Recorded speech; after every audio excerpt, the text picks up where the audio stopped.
पंतप्रधान नरेंद्र मोदी यांच्या नोटबंदीच्या निर्णयाला राष्ट्रवादी काँग्रेसचा पाठिंबा आहे, पण त्याचवेळी अंमलबजावणीमध्ये सरकार कमी पडले असं सांगत पवारांनी या निर्णयावर टीका देखील केली आहे।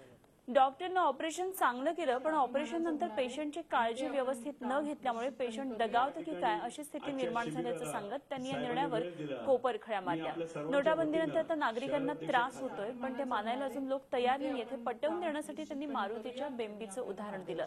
त्रास होतोय पण लोक सांगायला घाबरतात अशा शब्दामध्ये पवारांनी लोकांच्या मानसिकतेचं वर्णन केलं। सहकारी बँकांना घातलेल्या निर्बंधांवरही त्यांनी टीका केली। या निर्णयामुळे बँकांशी निगडीत 1 कोटीहून अधिक कुटुंबांची अडचण झाल्याचं पवारांनी सांगितलं।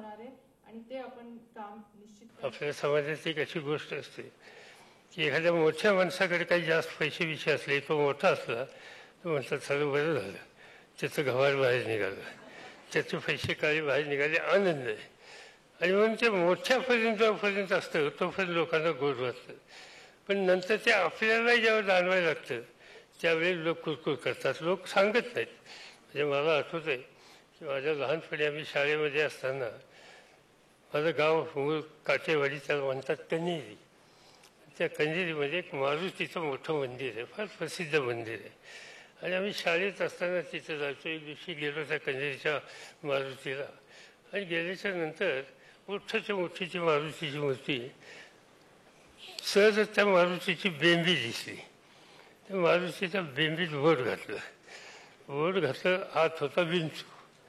तो विंचू एकदम जास्त बोटात पटकन बोट बाहेर काढलं। दुसरा म्हणला, का रे, का बोट बाहेर काढलं?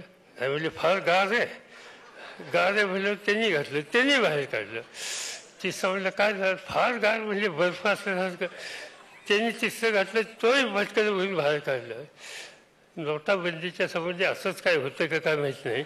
सुरुवातीला लोक अतिशय उत्तम, आणि आता जेव्हा महिन्याचं बिल द्यायची वेळ आली तेव्हा जरा कुरकुर करायला आता सुरुवात झाली, खरं बोलायला सुरुवात झाली। झी 24 तास रहा एक पाऊल पुढे।